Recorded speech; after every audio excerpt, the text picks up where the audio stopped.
네, 국제 뉴스를 정리해드리는 시간입니다. 지금 세계는 동의대학교의 김태환 교수와 함께하겠습니다. 안녕하세요. 예, 안녕하세요. 네, 지난주에 참 그 국제적으로 중요한 일들이 여기저기서 많이 발생했습니다. 소개는 다 오늘 못 해드리겠지만 좀 굵직굵직한 국제 뉴스들을 중점으로 좀 한두 가지 좀 살펴볼까요? 우선 보면 지난주 금요일 10일이죠. 네. 중동 지역의 오랜 그 앙숙이었던 그 사우디아라비아하고 이란의 화해 소식이 있었는데 네. 바로 같은 날 미국에서는 실리콘밸리의 주요 자금줄 역할을 하던 실리콘밸리 은행이 파산했다는 그런 소식이 전해졌습니다. 네. 그런가 하면 우크라이나하고 전쟁 중이지만 실질적으로는 서방 세계 전체하고 전쟁 중인 그 러시아가 그 호주의 핵 잠수함 조기 도입 계획에 대해서 핵 비확산 원칙에 위배된다고 바로 어제 강력하게 이의를 제기했다는 그런 소식이 있습니다. 그래서 모두 그 변화하는 지구촌 질서의 어떤 그 향방을 바꿀 수 있는 그런 중요한 현상들이라고 저는 개인적으로 생각을 하고요. 네. 이런 가운데 우리 윤 대통령이 1박 2일 일정으로 내일 방일을 하죠. 네. 야, 이거 세계가 정말 요동을 치고 있는 것 같은데 먼저 중동 세계의 화약고라는 그런 이야기가 있었던 오랜 시기 동안 사우디아라비아와 이란의 화해 소식. 야, 이거 좀 굉장히 그 델리킷한 섬세한 그런 또 뉴스인 것 이게 같습니다. 사실 그 앙숙지간인데 1979년에 그 시아파의 이슬람 혁명이 이란에 있었었죠.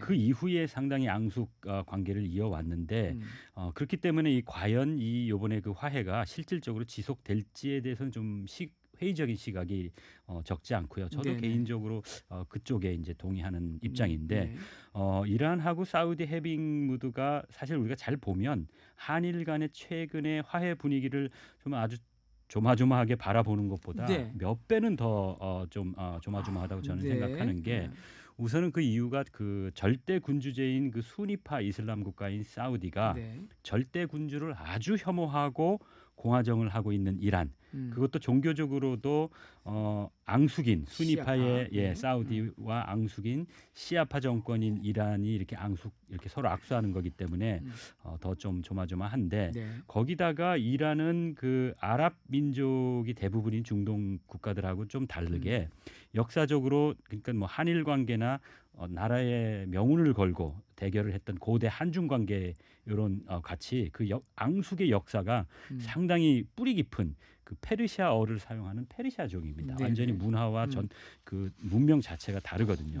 거기다가 이번 두 나라의 화해를 중국이 중재한 그런 모양이 돼가지고 전통적으로 이 지역에서 어떤 뭐라 그럴까요? 보스 역할을 하던 미국이 속으로는 좀 상당히 뻘쭘한 그런 상황입니다. 그러니까 전통적인 미국의 맹방인 사우디가 미국의 전통적인 적성국인 이란하고 이렇게 화해를 하는데 그것도 미국이 아니라 미국이 총력을 기울여서 견제하는 중국이 중재를 해가지고 화해를 하는 모습이기 때문에 좀 그 중동 정세에 대한 좀 격세지감도 있고요.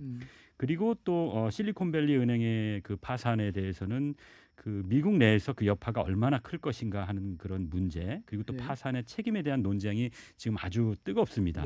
그러니까 뭐 야당인 공화당 그런 진영의 시각은 이제 물론 좀 독립적으로 운영되고는 있지만 그래도 미국 연준이 최근에 자이언트 스텝이라고 일컫는 아주 그 큰 폭의 금리 인상을 지속적으로 무리하게 이렇게 해온 부작용이 이제 실리콘밸리에서 폭발한 거다. 이렇게 이제 바이든 정부를 우회해서 이제 비판을 하고 있는데 실리콘밸리 그 생태계가 아주 매일 수많은 그 스타트업 기업들이 새롭게 문을 열고 또 문을 닫고 하는 아주 정글 같은 그런 환경이거든요. 그래서 이런 환경에서는 원활하게 자금이 공급되는 게 이제 관건인데 금리가 계속 큰 폭으로 오르다 보니까 자금 유동성이 극도로 악화된 그런 결과라고 이제 비판을 하는 건데 이런 목소리가 이제 미국 내에서 좀 더 커지면 연준이 앞으로 금리를 또 큰 폭으로 이렇게 인상하는 게 좀 어려운 그런 환경이 만들어지지 않을까 그런 생각도 좀 해보고요.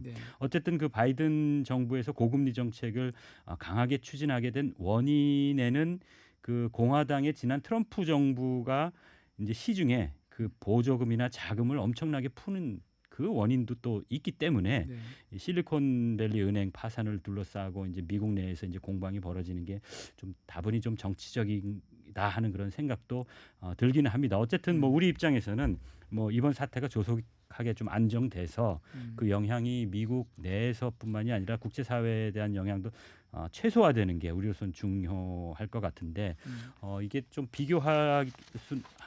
좀 비교가 어울리지는 않지만 지난 2008년에 미국발 금융 위기를 우리가 겪었기 때문에 네, 그렇죠. 마치 네. 이제 자라보고 놀란 것은 네. 그 소뚜껑 보고 놀라는 그런 뭐 생각이 안 들 수가 없습니다. 세계는 미국을 중심으로 돌아간다. 뭐 이런 이야기도 있지만 미국에 관련된 이야기가 참 많습니다. 네, 특히 네. 이제 사우디와 이란 같은 경우에 미국은 지금 전쟁 중이거든요.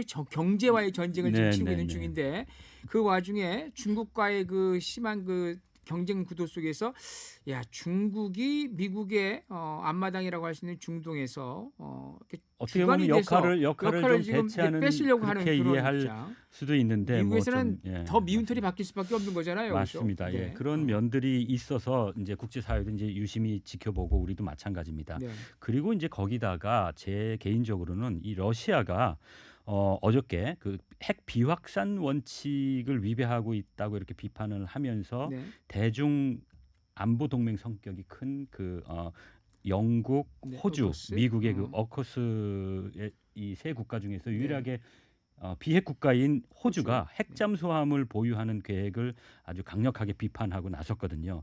이게 이제 사실은 최근에 이제 한국의 핵무장하고도 관련해서 그 핵무장 목소리가 이전과는 달리 한국 내에서도 공공연하게 이렇게 좀 나오는 그런 상황이기 때문에 거기다가 이게 이제 북한이 이제 7차 핵실험 그리고 또 이제 뭐 ICBM을 완전히 완성을 해서 국제사회에서 인정을 받아서 명실상부하게 실질적인 핵 보유국이 되겠다는 어떤 그런 목표를 향해서 이렇게 막 돌진하고 있는데 이런 상황에서 더 그런 거죠. 그러니까 이런 상황에서 이런 북한의 의지와 능력을 꺾지 않으면 한국도 핵무장할 수밖에 없지 않냐 이런 여론인 건데 이런 여론을 잠재우기 위해서라도 최근에 보면은 이제 미국이 좀 더 과감하게 이제 한국에게 핵 확장 억제를 제공하고 또 미국의 핵 전략을 한국과 공동 기획하고 공동 연습하는 이런 부분에 대해서도 이제 과감하게 이제 논의하고 있는 것이 아마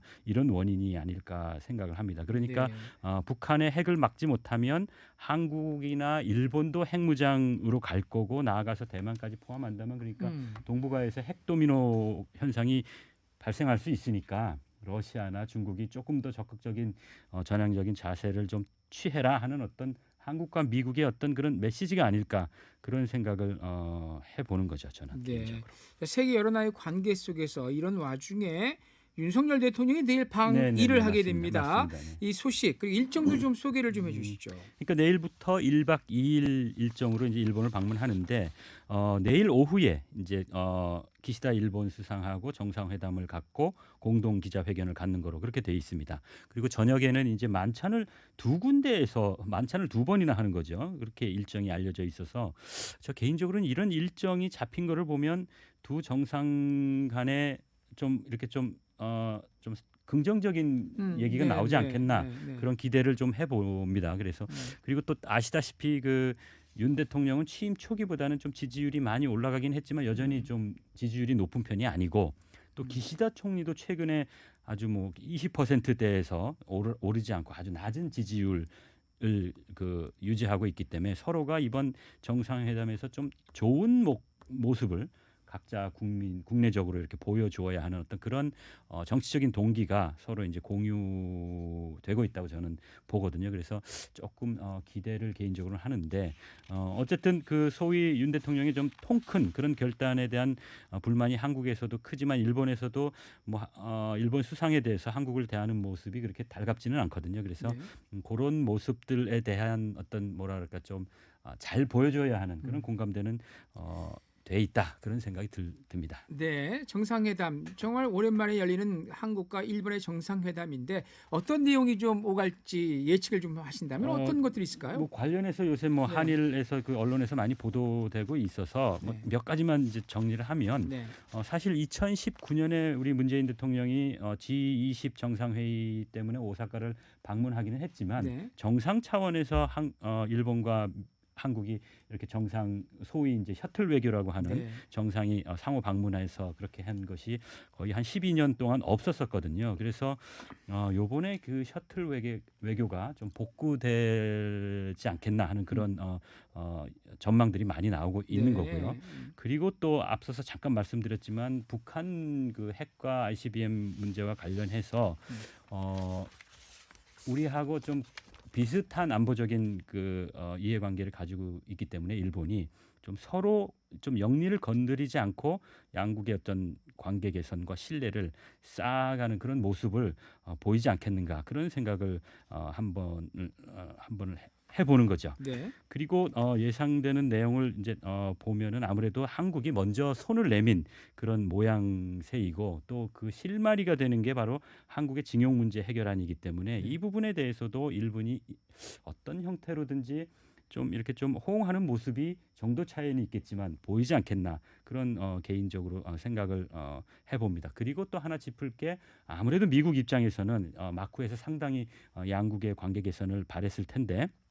물론 이제 여러 가지 이제 통로로 이제 압력도 가했을 거라고 보는데 미국이 가장 원하는 거는 아무래도 지소미아가 지금 다시 회복되긴 했지만 껄끄러운 부분들이 많거든요. 그래서 이게 조금 더 부드럽게 완전하게 회복될 수 있도록 그러니까 북한 관련해서 안보적인 중국도 마찬가지고 그 정보를 한미일 간에 자유롭게 편안하게 이렇게 공유할 수 있는 그런 시스템이 복원되는 것을 미국이 원하고 있지 않겠나 그런 부분을 한번 우리 관심 있게 보면 재미있지 않겠나 그런 생각을 해봤습니다. 그렇군요. 주말이 지나고 나서 또 어떤 결과가 나올지 살펴봐야 되겠습니다. 동의대학교 김태환 교수였습니다. 오늘 수고 많으셨습니다. 예, 고맙습니다. 부산교통방송입니다.